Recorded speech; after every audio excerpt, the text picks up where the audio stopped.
All right, welcome to episode 4 of Capital Conversations. It will be 𝘠𝘮, Cindy, and I as your host.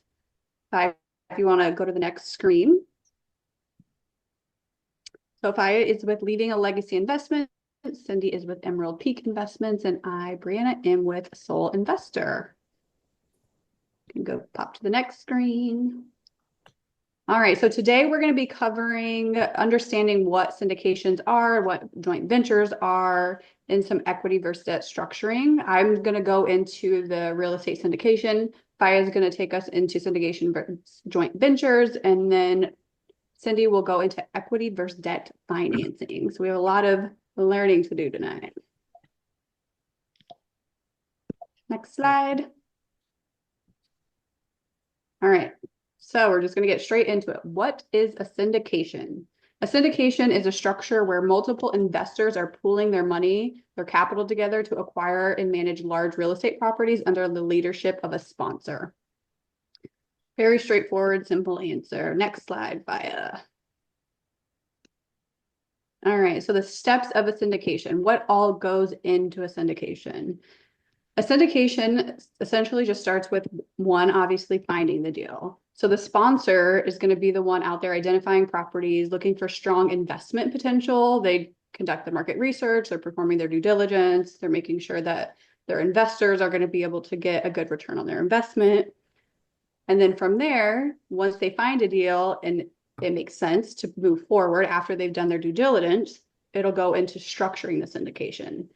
So in structuring the syndication, you're essentially just creating, the sponsor will create a legal entity, and that could be an LLC or a limited partnership, whatever they decide to do. And they facilitate the deal and formalize some investor agreements. So everybody knows what it's going to look like to work together as a team. So after the legal paperwork is done, the third thing is to go into capital raising. So raising capital for the deal. The sponsor is going to present the deal, the investment opportunity, to accredited and sometimes non-accredited investors to secure the necessary funds to acquire said deal. From there, it goes into acquiring the property. So once the capital is raised, the sponsor closes on the property using a combination of investor funds and various financing options. There's a few different ways, but Cindy will probably get into that a little bit more. And then from there, it goes into managing the investment. So the sponsor is going to oversee the asset management, the property improvements, any operational efficiencies, and just really focus on maximizing the returns.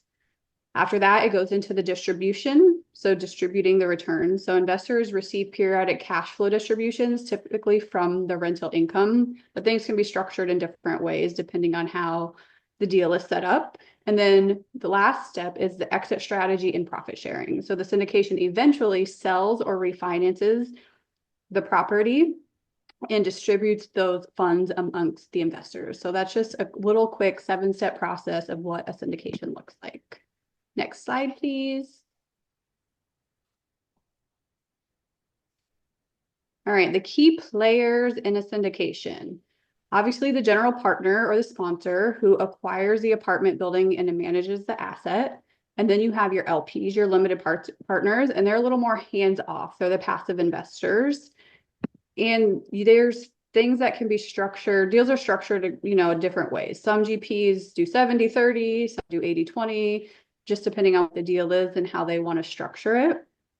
But LP or limited partner is essentially just the sponsor that acts as the GP, and the investors are the limited partners. They provide the capital and have basically limited liability and not active management roles. And then I kind of mentioned creating the LLC. So that's just flexible structure where investors are members and the sponsor is the managing member. So that's how they are going to work together essentially. And then the sponsors can earn a few ways, sometimes through acquisition fees. That could be a 1 to 3% of the purchase price. There's some asset management fees. And then, as I mentioned previously, the equity split could be like a 70-30 or an 80-20, just however the deal is structured. And then in the end, there's something called disposition fee, so a percentage of the sale price as well. Next slide, please. So why a syndication? Why do people even want to get into syndications? It's just really a good way for smaller investors to have access to larger deals, to higher value deals, to get in a team and collaborate and work together. Maybe, it's something they just want their money to work for them. It's good to be an LP. If they want to get in and learn how the process works, it's good to be an LP. Obviously, it's great to make your money work for you and be a passive investor, and you don't have to be, running the toilets, trash, and tenants. You don't have to be worried about all of that. The sponsor and the GP oversees the acquisition, the management, and the eventual sale. So there's also a lot of research that shows there's a higher ROI than like the typical stock market. And then obviously with real estate, there's a ton of tax advantages, mostly depreciation. You can do 1031 exchanges, lots of different ways. So that is just a really good way for why you should get into syndication. Next slide. Next slide, we'll go to 𝘠𝘺. So 𝘠𝘺 is going to go over syndication versus a joint venture. So you have a little bit more detail on what that looks like. Take it away. So, as Brianna mentioned, I'm going to go over what is a joint venture for the most part, right? Brianna talked about the syndication, and when it comes to acquiring real estate investment deals, syndication and joint venture are two common strategies for pooling your resources together with other people as well as expertise to be able to acquire the properties. What is a joint venture? Like a syndication, a joint venture involves multiple people, right? We're pooling resources, we're putting together expertise.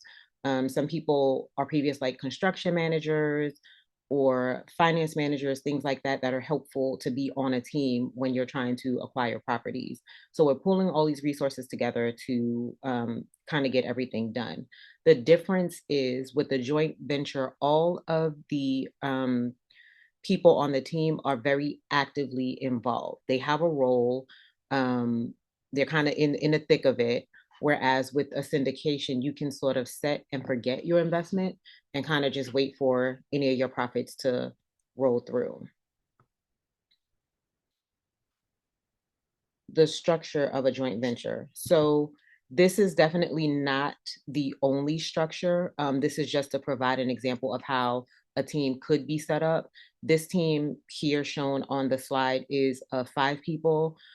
Different numbers of people compose of these teams that create a joint venture. Just to give you an idea of the types of expertise that are pulled together to make this happen.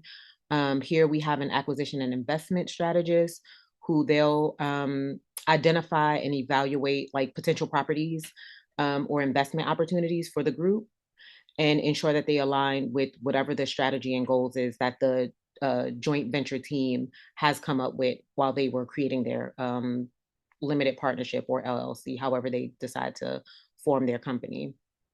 They'll conduct market research to assess like property values, any trends, market trends, trends in whatever neighborhood these properties are in, and opportunities for appreciation. They'll negotiate terms of purchase or acquisition for the properties, price, contingencies, financing options, perform due diligence, title checks, property inspections, things of that nature, and overall advise on the best strategy for each property. Some properties are good to fix and flip. Some properties are good to hold, etc. So depending on what the opportunity looks like, they'll be able to advise their team on how they should move forward with it if they decide to do so. The project manager will oversee the entire project. They'll make sure everything is on schedule, within the budget, and like the acquisition and investment strategist, they'll make sure everything is in alignment with the goals that they've decided for the team. Excuse me. So they'll coordinate activities between the team and the stakeholders. That'll include investors, any contractors, if there's work that needs to be done on the property. They'll handle day-to-day operations, troubleshooting any issues that come up, make sure any deliverables are met, and things of that nature. We have a financial manager who will manage the money, of course, prepare budgets, do financial forecasts, cost management plans. They'll secure funding through loans, equity, and other sources, and ensure that the capital structure of the project is sound and viable.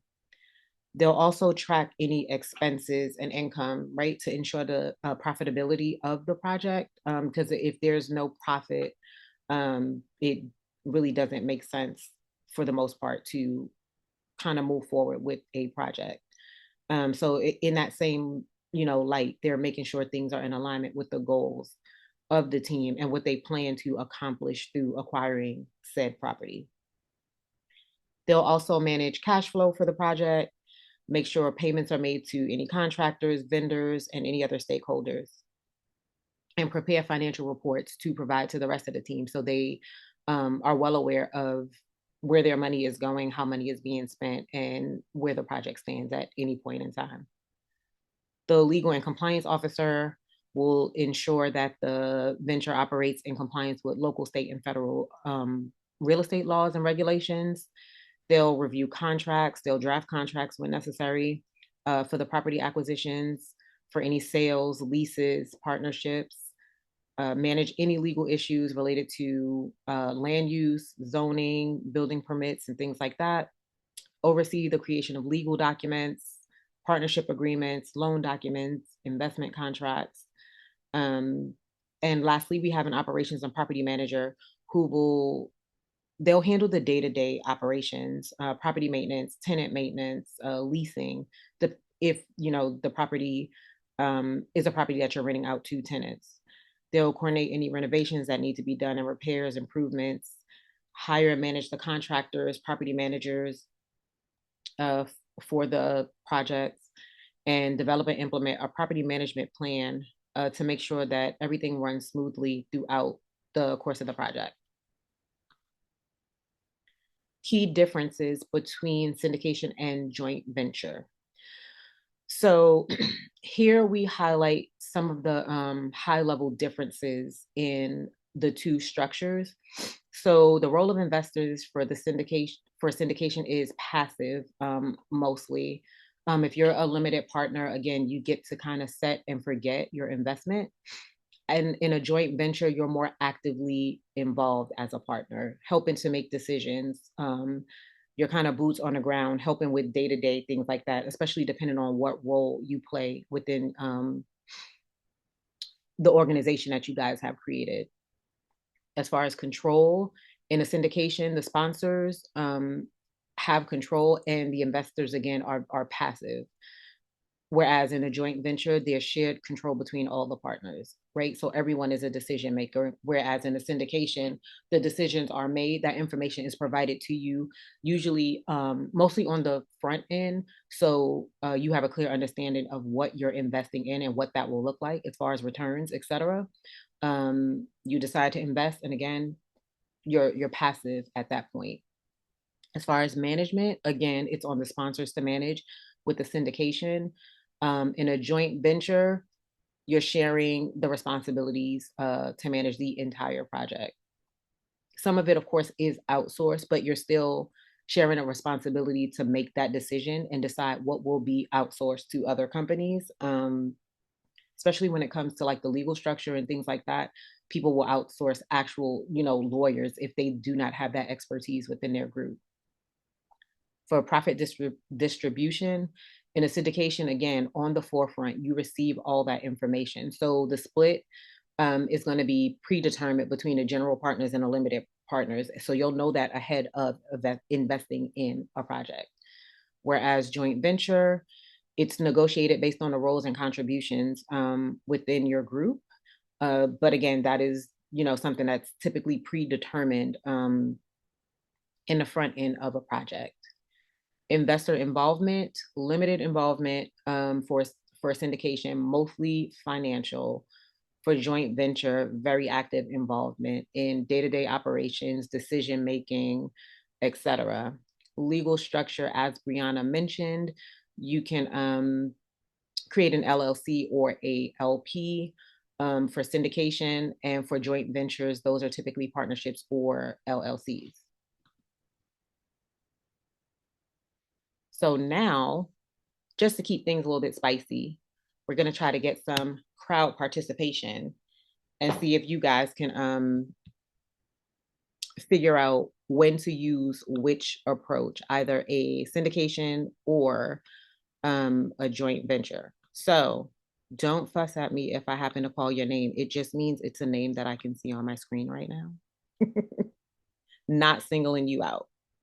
So the first one will be when you need to pool a significant amount of capital for large real estate projects. Would you use syndication or a joint venture?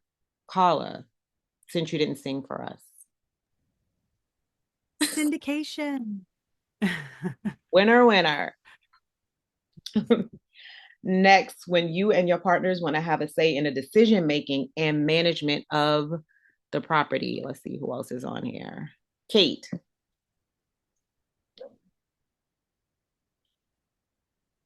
No, Kate.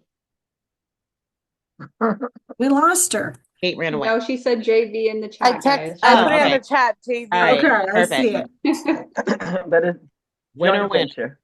Okay. Okay. Next, when partners bring complementary skills to the table, for example, capital, construction experience, management expertise. Paul.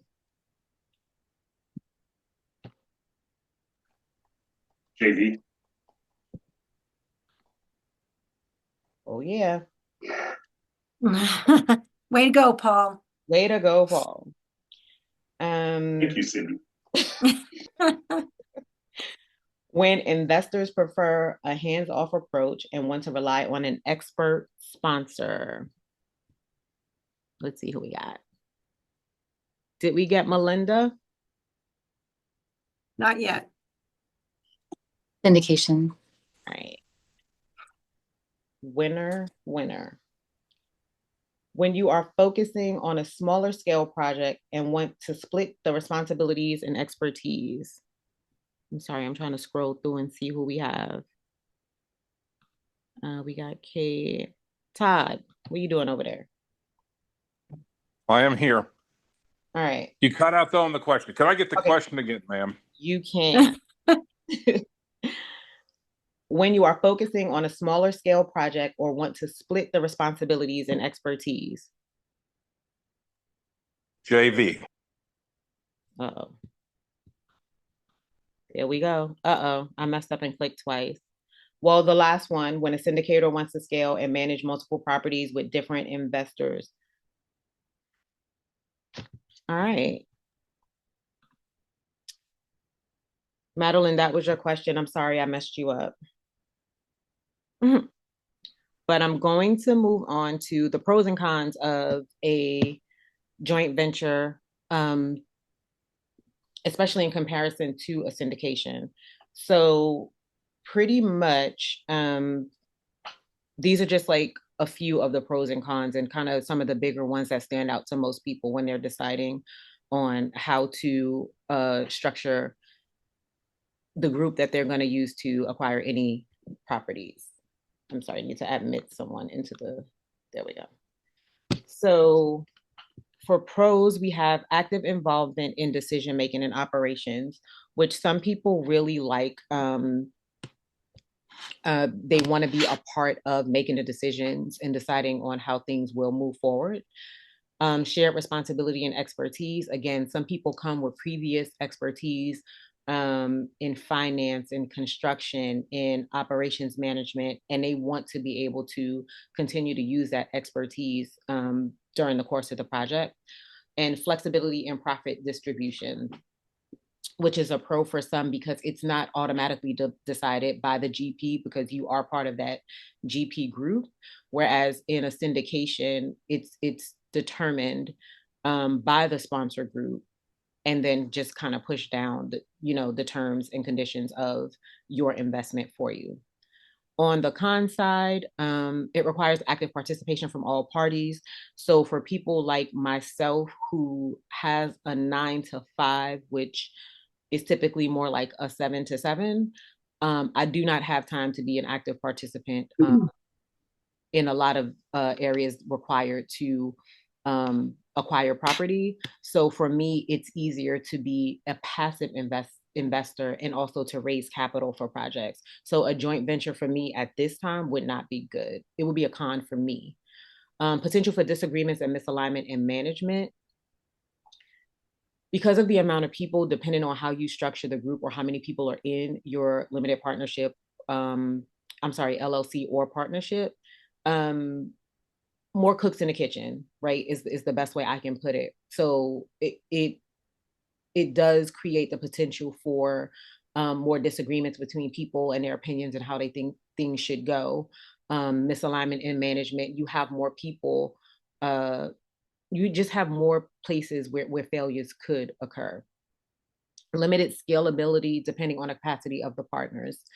Yeah, once you have your team set, that's kind of the realm that you live in, and it's a little more difficult to scale your project either way.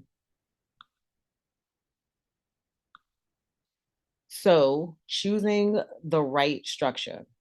In addition to the pros and cons, here are a few things to consider to help you decide on which structure is best for your projects. Project size. Syndications are better for larger scale projects. I find it easier to raise capital for larger scale projects through syndication because you get a lot more passive investors and it's a larger pool to acquire the funds. For investor involvement, if investors want to be passive, like myself, I would say choose syndication. As far as expertise, for joint ventures might be best when you have a group with a lot of expertise in real estate or that are useful to real estate projects. And each party is bringing something unique to the table that helps just kind of round out the team and make sure all bases are covered. For scalability, syndications work well for scaling investment portfolios because you're kind of making smaller investments in a lot more places than you are when you're a part of a joint venture. Risk tolerance, understand the risk profiles and goals of your investors. That'll also help you decide which structure will work best for the project that you're looking at. Hopefully that gives you a better understanding of both syndication from Brianna and joint ventures, when to use each to raise capital for your investment deals. And with that, I will turn it over to Cindy, who will discuss equity versus debt financing and look at different ways to structure your investments and the roles of debt and equity. Thank you, Faya. I appreciate it. So as Faya said, yes, I'm going to talk about debt versus equity. I just wanted to put on here a little bit about my experience. Right now, I have 5 single-family homes. I have a short-term rental, and I am a GP and an LP in 108 units. So both of the properties that I'm a GP in, I'm also an LP in. So I just thought that is worth mentioning just so that you understand where I'm coming from when I am talking a little bit about debt versus equity. So if you want to go on to the next slide, Faya, that would be great. I've got a lot of information here. I just wanted to start out with, putting the information about a house first, because we all understand if you want to buy a house and you don't have enough money to pay for it, your 2 main options to get the money is debt or equity. So debt is considered loan. It's borrowing money. You borrow the money from a bank or a lender to buy the house, right? We a lot of us already own a house, condo, whatever it is. So we've kind of been through that. When you're using debt, you promise to pay it back over time. And obviously, it's usually with interest. Nobody's going to lend us money for nothing. And you still own the house, but if you don't pay the loan, the lender can take it back, right? And so that is debt. So on the equity side, you have more of an ownership stake. Instead of borrowing, you find a partner to help pay for the house. They give you money in exchange for owning a portion of the house. So it's kind of like, Faya was talking about, it's almost like, syndication versus JV. So, and then you don't have to make monthly payments, but when you sell the house, your partner gets a share of the profits. So that's a little example of equity. So go ahead and go to the next slide, please. I know this is a lot of words, but I wanted you guys to be able to see all of this information and be able to read it too at the same time if you need to. So debt in real estate syndication is when you have a lender, and their debt investors are lenders or banks that help you buy the property. They don't own any part of the property at this point. They just get paid back over time with interest, no matter if the property makes a lot of money, but they're just wanting their payments. So that's what a debt lender is. So if you get a bank loan for $5 million, of course, that would probably be a multifamily, to buy a $10 million apartment building, as I said here, the syndicators, as we talked about earlier, the organizers of the deal agree to pay them back with 5% interest over 10 years. So basically, they'll lend you the money, just pay me back interest. I don't want a piece of the building. Another example of debt. But when it's equity in a real estate syndication, you or whoever's lending the money has an ownership role. Equity investors are people who put their money in and help buy the property in exchange for ownership. So you're helping by contributing, and therefore you share in the profits, like sharing in the profits of rent and when the property sells. But if the property doesn't do well, you could possibly lose money. So equity owners get paid after debt holders. So, Faya and Brianna talked a lot about syndications and JVs, and you'll always want to make sure that you vet your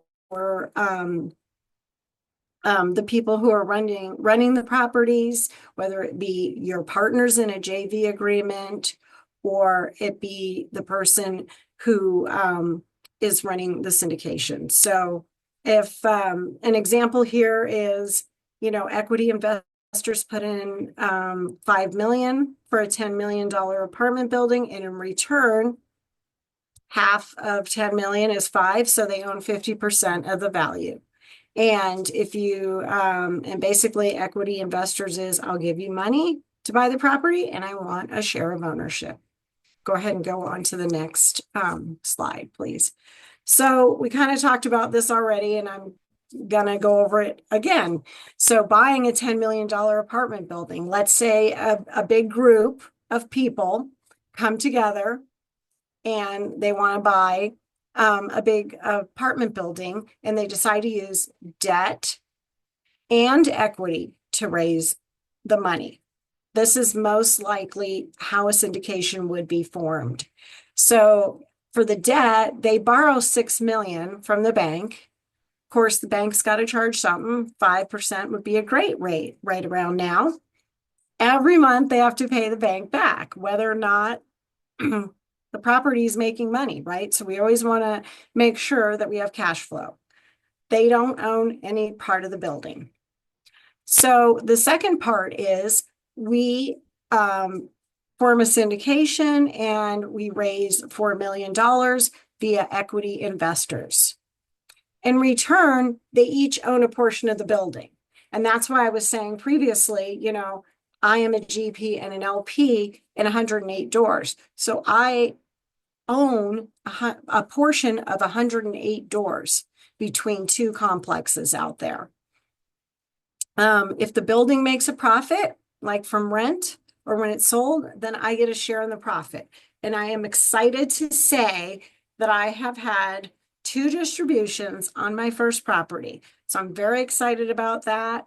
I wish that I had gotten that before we made this up, because I could put it up there, but I've gotten 2 distributions and it just feels so good, because I just look in the bank and there it is. But if the building was losing money, obviously I wouldn't be getting those distributions. But the folks that I'm working with know what they're doing, and they have a lot of experience in the types of properties that I've invested in. Next slide, please.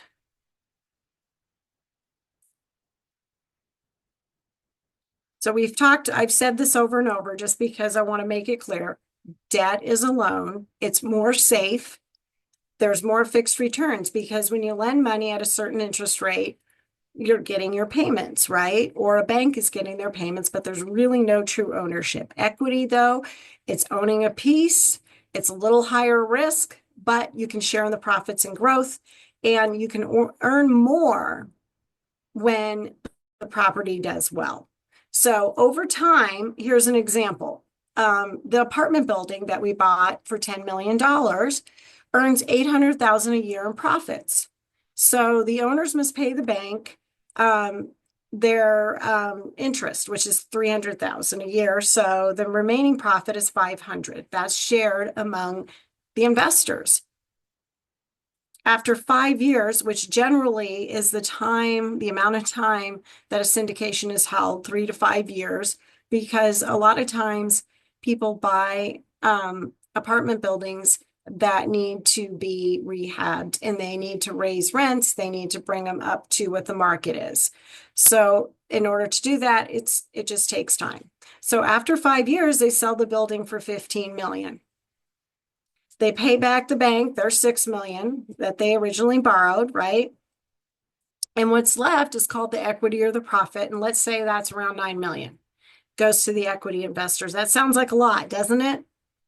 But of course, we don't know how many people are in the syndication. So if they invested $4 million and now they get back $9 million, they've more than doubled their money. And a lot of times when we go through the numbers on a project, we try to project that we're going to at least double our money. So you definitely want to look at that when you're listening to somebody tell you about a property, and you want to look for a 2.0 multiplier, 2.x multiplier when you're looking at a property. So go ahead and go on to the next one. So this is just a little graph here, a very simple graph. I just like to spell things out. You know, the debt is a $6 million loan, fixed interest payments. They got their interest, they got their loan repaid. Straight and easy. Equity investors, they lent $4 million, they shared the ownership, and they're getting to share the profits in the growth. So they got rent plus profit, which was $9 million. Go ahead and go on to the next slide. So what's a preferred return, or a pref? Has anybody ever heard of a pref? Maybe do your little hand raise thing if you've heard of a pref. Anybody hear of a pref? I don't know if it's in the messages or not, if it shows up. Usually when you're in a meeting, it shows on the bottom. Kate says, yeah, yes. And I see a message from Kate. What's the best way to vet, in my opinion? So we'll get to that at the end, Kate. Don't let me forget, okay? And how profits are split among equity investors.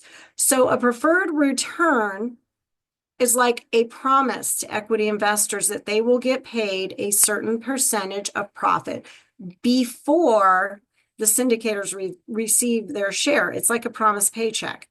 So if there's an 8% pref, you may hear this when you're listening to people talk about deals. Investors get 8% of their investment each year before profits are shared with the syndicators. So think of it as investors get their slice first. You're going to come first. The investors come first, then the syndicators, the operators. Next slide. Let me see. Okay. Somebody was telling me they're missing the Zoom and they're sorry. So again, when you pay a preferred return, investors get their money first. This is another example here and broken down. 8% of $4 million is $320,000 per year. Excuse me. So from $500,000 profit profit, 320,000 goes to investors as their pref. So when you split the remaining profit split, after you pay the pref, 500,000 minus 320, 180,000 is left. This remaining profit is a 70-30. So syndicators and operators get their 30, investors get 70. That's called a 70-30 split. So I don't know if any of you have listened to presentations on properties that you thought about investing in. So I hope some of this vocabulary is helping you. But then when the property sells after 5 years, there's 9 million in profit. So again, investors are typically paid back their original 4 million. You get your initial investment paid back, and then the remaining profit is split to the agreed deal, whatever it says in the documents. When you first invest in a property, you have to look over the documents, read them, and sign that you understand, you know, what it is you're getting. But usually an operator will talk about it over and over. They definitely want to offer you the best numbers they can because they want you to invest. So, and again, a very standard split is a 70-30. On to the next slide. So that we've covered a lot of information today, and I hope that you guys got some good education out of this. Who thought this was good? Raise your hand. Thanks, Melinda. I appreciate it. Got to ask that question because we're here hoping. Hey, Paul, thank you that you guys are getting something good out of this. Kate can't raise her hand. She doesn't know how. But one of the questions she had is, what's the best way to vet somebody? There's a lot of ways. I think just getting to know people. I think one of the things in this business, and maybe Brianna and Faya can add to this, is, you know, I always say, and it sounds kind of silly, is you want to know, like, and trust the people that you're investing with. And you don't just know, like, and trust them when you meet them, you know, for a week or two. I think it just takes time to build relationships. So that's probably not the best answer, Kate, because we talked about doing a deal together, and so you already know, like, and trust me. But you know, I think you talk to people about what they've been doing in the past, what their goals are. I think you need to align yourself. How else can you vet them? Find out what other properties. Maybe talk to people that have done deals with them. One of my mentors that I've talked to, I kind of asked her this question, you know, and I think everybody has a different level of vetting. I don't know if Faya and Brianna, if you have any thoughts on this, but, you know, I mean, you can ask them if they'll give you their credit score. Seriously, I mean, you're going to be putting millions of dollars into a deal with this person. So it's not like it's stepping over the line. You know, you have to be comfortable. And if they're not comfortable answering your questions, I don't think that you should work with them, because you know, I always say, I always joke, we just got an Alexa, and, you know, we finally broke down. We're in the real world now. We have an Alexa, but, you know, for years, some people think, oh, I don't want to get an Alexa. The government's listening or whatever. You know, I don't really care. I don't have anything to hide. I'll show you my bank statements. I'll show you my credit score. So I don't know if you're talking about partners or you're talking about operators as well. I have a whole list. It's probably 3 or 4 pages long. And so when I have a whole list, Kate, I can share with you, and you can ask people, like, what if you had this situation, what would you do? Or I had somebody ask me, you know, what deals have you had that went bad, and how did you fix the problem? So I think I have, like I said, a 4-page thing I can send to you. How do you show your experience and credibility? I think it's almost like building a small little portfolio, you know, and talking about what you've done. So I think they're I kind of hope the that same, helps like you. you said, Cindy. Sorry, I didn't mean to cut you off. No, that's okay. I think they're kind of the same. You build relationships with people, and you kind of get to know them, know their story, know their why, um, how they got into it, what they're doing, how many units they have, their experience and things like that. And again, when you're looking at investing a significant amount of money, it's not an obscene ask to want to know the person's credit score, and understand how they're managing their finances before you turn over your finances to them, right? So, building relationships, talking to people, as far as wanting to be a GP or a sponsor and wondering what to prepare to show your expertise. Sometimes you can align yourself with someone who is already established, and that helps with your credibility. And then once you're on a big project with them, like you've acquired that property, so now that helps with your own credibility separate from theirs. Um, but it's all about putting yourself out there, having a conversations, having tea, meeting at Starbucks, having a dinner or lunch, right? And kind of vibing people out, honestly, to figure out who you can and cannot work with. Ask about these people, right? Check their social media, people who it looks like have worked with them. Like, do your due diligence, because any investment in property, you're not investing $300, right? That no one wants to lose money, but if you lose $300, it's not the end of your world. You're investing a significant amount of money. So it's worth doing your due diligence and just trying to, see what's going on with people before you begin to work with them. And I'll just add to that too. People say this all the time. I'm sure you guys have all heard it. Like when you're going into business relationships, it's kind of like going into a marriage. Like you're combining your finances with these people. You are trying to figure out if you can get along. Like what happens if you get in a disagreement? How are you guys going to be able to handle things if you get into a disagreement? Like, can you professionally look at things from different points of view? Can you communicate well together? Like, just make sure that, as both Cindy and Fi have both stated, that you're doing your due diligence and who they are as like a person and that they're a good person, etc. But also, how are you getting along with them and how are your guys' social skills together? That really matters. Yeah, absolutely. So I put this question in there and, if you guys know maybe and want to say it out loud, maybe you don't. I know there's a couple people in here who are quiet. But where do you want to be in 5 to 7 years? Have you asked yourself that question? Part of the reason we put that on there is because syndications, if you're thinking about that, are 3 to 5 years, right? And I have, like I said, I just got my distribution and I invested 25,000. It was the minimum amount. And I got my distribution. It was 1,027. And I think that's about over a 6-month period. My portal information was not correct. So I just got the 2 distributions. And I think I've owned the property about 6 months.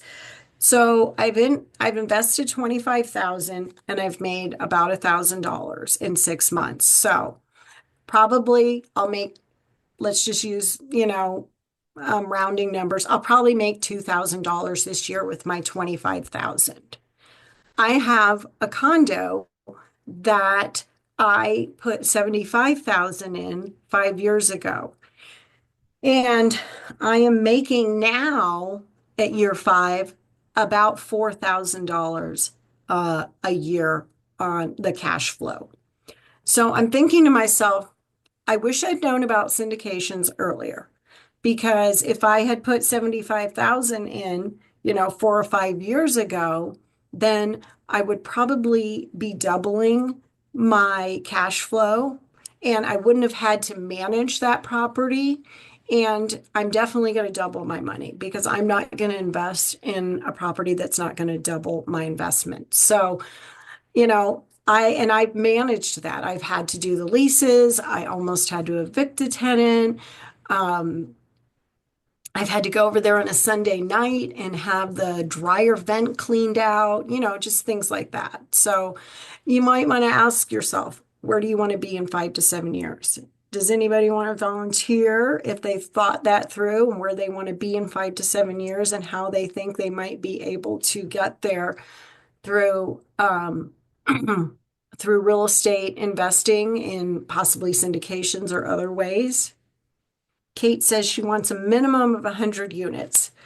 I know Kate You can pretty do that well, so in way less to 5 to 7 years. I bet you will. yes. So how can we vet the deal is what Carla is asking. So that's a great question as well. Faya or Brianna, you want to start with that, or would you like me to continue rambling on? So I think, go ahead, Bree. No, I mean, for me, it's really understanding the numbers and what the returns are for the investors and partnering with people who actually know the numbers well. So I'm going to throw Todd out there because we love him because he really understands the numbers. So it's like understanding the numbers for yourself and making sure you know how the numbers work. So it's really getting educated, if I'm to be honest, because some people will be like, oh, just, they say it's a good deal, it's a good deal. No, I'm not like that at all. I'm an overthinker, I'm an overanalyzer, and I want to understand everything. So I'm personally going to be like, okay, what makes this deal a good profit? Like, what are you buying it for? What are the returns on this? What can I expect from this as an investor? And in return as well, if I'm the one sponsoring a deal, I want to make sure that my investors are getting a good return too, because there's no way I'm going to put my name on something and not get a good return for my investors. So honestly, I'd say education, to be honest. You guys can take it from there and give your thoughts. Yeah, I agree. Education and asking questions, making sure you understand. You'll get spreadsheets, you'll get documents with numbers on it, and it'll look like hieroglyphics, right? So you have to ask the questions and understand what things mean. And also ask the questions of what that means for you, right? And what that means for your returns, right? Depending on who's explaining it and how they're explaining it to you. Like Brianna said, we're lucky enough to have a Todd who is all things numbers. So we'll sit and run things through him and sit on a Zoom and go through each and every Excel sheet box repeatedly until we all understand and know what the heck is going on. But understanding the numbers is a big deal. Understanding what the plan is for the project, right? The exit strategy, how long, the length of the project, what you're going to get when, what those things look like is important. Cindy did remind me to check my distribution, so I'm happy about that. But yeah, you really want to understand, educate yourself, like Brianna said, understanding the terms, what things mean, what things look like, is the best way to vet the deal and the people, right? Who you're going to deal with. And I also think you've got to be not only education is a good word, but understanding the hot topics of the times. Like, for example, I believe right now that 2 of the hot topics deciding numbers are insurance and taxes. So I have listened to several mentors who have talked about how the insurance has made a huge difference. Some of these insurance carriers are making you get, God, it just went out of my mind, insurance for terrorism. And that adds more to the policy. But not only does that add money to the policy, you have to have more in your reserves. And the same thing with taxes. If the taxes go up, then you've got to have more in your reserves. So that sort of decreases your bottom line initially, because when you have to put more money away, that's less money you can distribute. What do you think about location? Absolutely. You want to look at, and I might ask Paul this question because I've brought him some projects and I've said, well, what about this? And he'll say, No, I don't want to look in that area. No, I don't like that area because of the population, because it doesn't have so many people in that area. I can't remember what that number is, Paul. Maybe he can either type it or what's your answer? I see you're off mute now, Paul. I generally look for metro areas that have minimum quarter million people in them, Yeah. and minimum quarter percent or 0.75% population growth over a period of a few years. Right. I might be willing to go down to 0.5%, but it has to be consistent. It can't just be like a one-off. Right.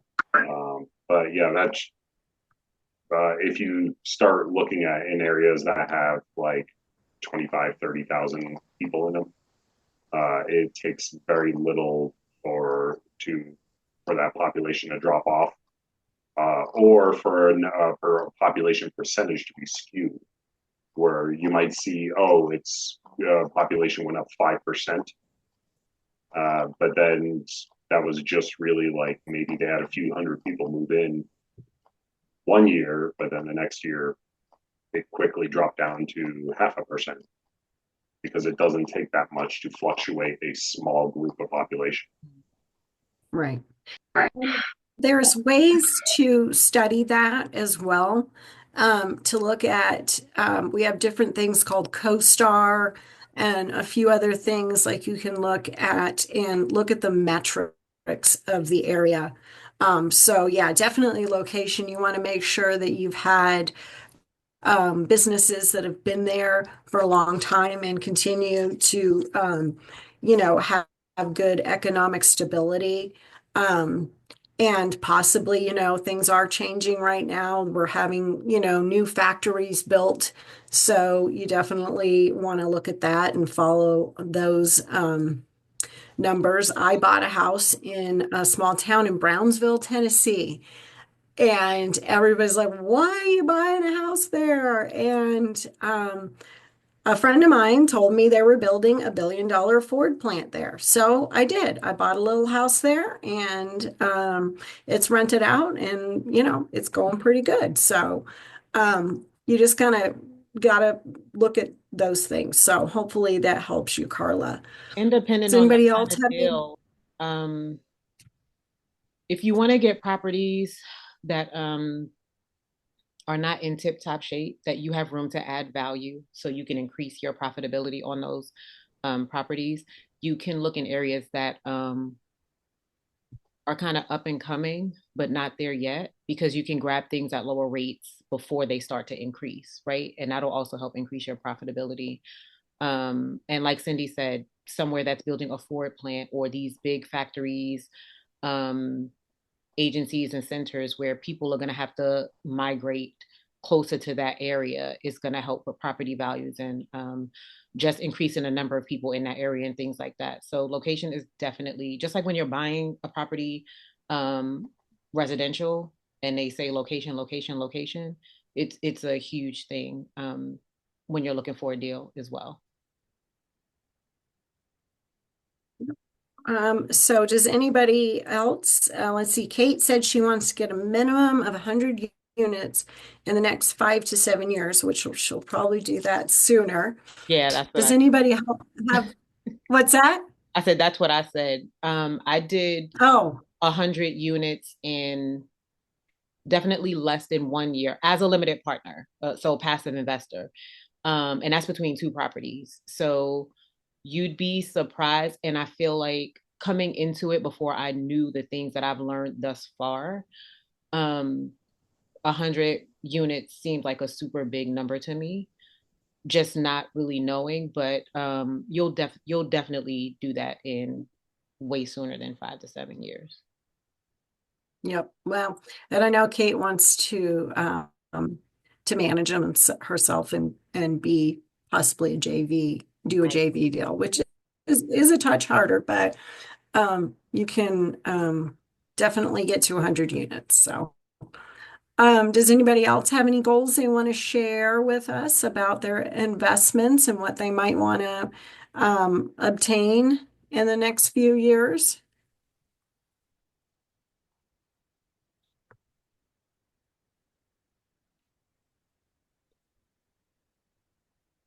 I guess I can jump in. I'm sure everyone's here for sort of the same reason, but I kind of feel like the same way. I'd really like to invest in a syndication somewhere. I think it's just finding the right one.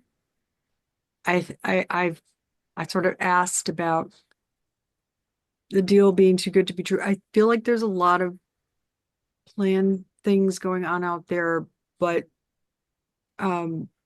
results are always important. Like when you have people that are buying into some communities that are all like pre-built, you kind of want to see a little proof in the pudding, especially when you're looking at a lot of numbers that look really, really good, and they look really good long term.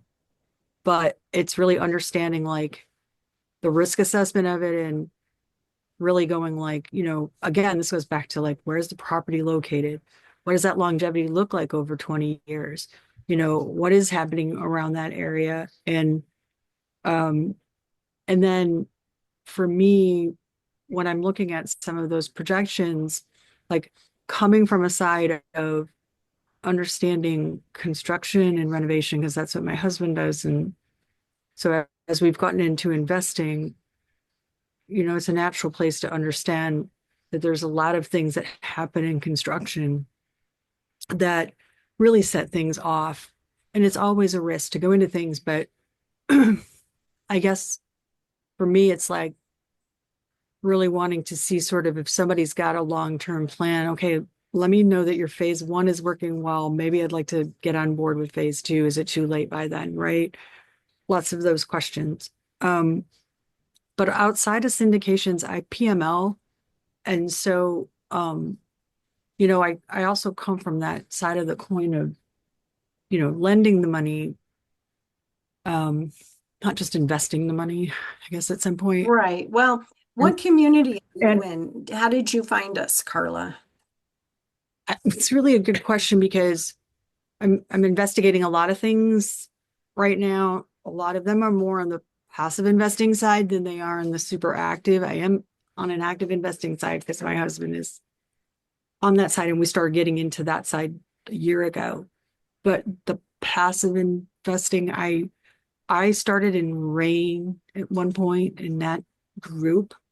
I'm now in Wire. And then I dabble in and out of different Facebook groups and stuff that I've just have interest areas that I know I'm focused in right now in my real estate. I guess Journey. adventure. Your journey, yeah. Adventure, who knows? It feels like it's all an adventure these days. Right. Well, I was in RAIN and I still am. So that's why I was kind of wondering. Okay. And you're talking about PMLing. So, and this is Yes. sort of like PMLing, right? But they're holding it a Yeah. little longer, right? And Yes. here's the other thing about your PMLing, but you're not getting depreciation. You're Right. not being able to reduce your taxable income. And that is one thing we really didn't touch on, is that Right. when you are an owner, you're a partial owner, you're going to get a K1 and you're going to be able to take some depreciation. And part of being into syndication is, you can legally, write off depreciation, number one, and number two, you can sort of write off paper losses through other ways. A lot of the properties that we look at, Carla, are properties that we call value add. They're not ground up construction. I think somebody else, Kate did say something about ground up apartment complex, but a lot of the things we do is we go in and we find properties that are that need work. Just like you do in RAIN, right? You're gonna flip it, you're gonna burr it, you're gonna do something like that. That's almost like what we do, is we go in, we find a property that needs work, and we figure out what that's gonna cost, what the CapEx is gonna be. And then a lot of times, every time, not a lot, every single time, we're gonna look at the current rental rates, and we're gonna say, okay, here's the rental rate, what's the market rate? A lot of times, you get folks who have owned a property a long time and they just don't want to do anything. And they also don't want to rock the boat by raising rents. So they just leave the people in there, they just collect a check, and their people are $200-300 a month below market. And the only way they feel like they can raise the rents is to sell, in a sense, because they've had these people in there and they don't want to be the bad guy, right?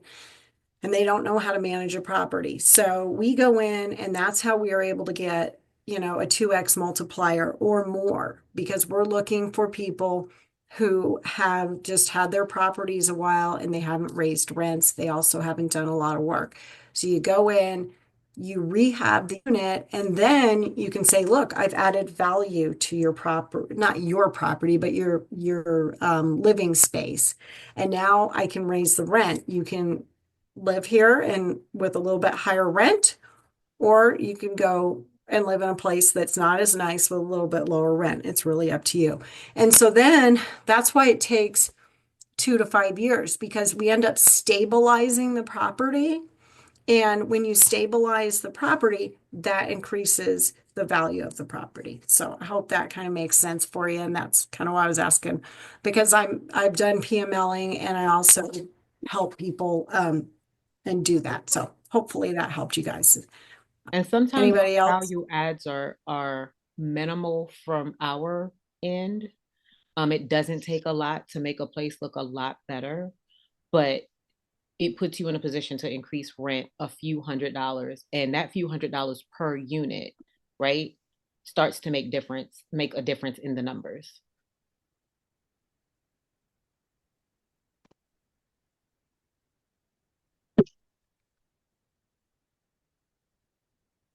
Anybody else have any goals they want to share? Otherwise, I know we are a little over time.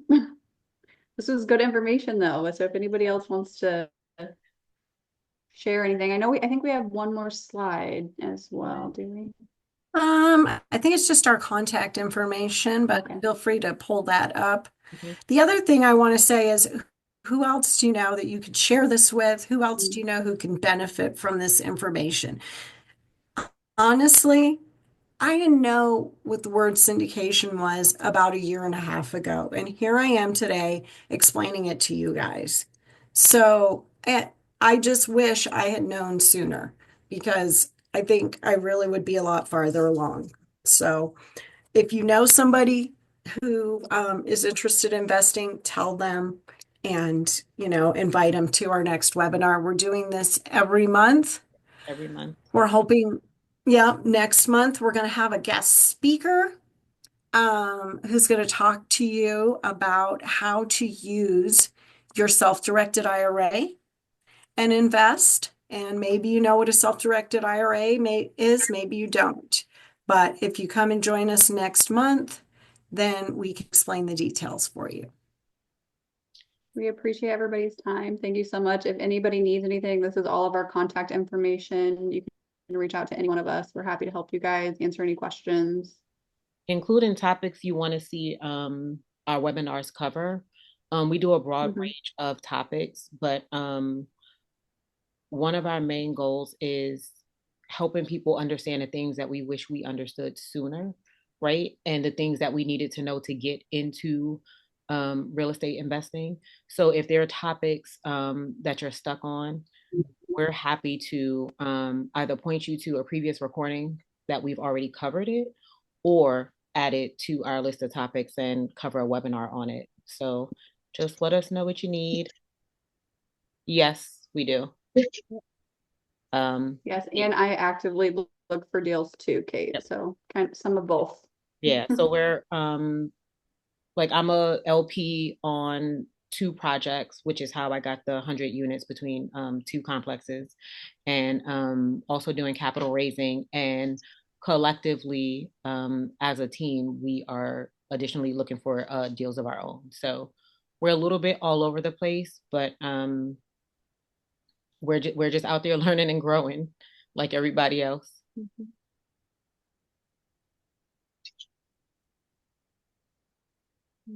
Thanks, guys. All right. Thank you, everyone, for coming. I hope you learned something new today. Thank you. Thank you. Have a good night. All You right. all too. Good Take night, care. everyone. Bye-bye.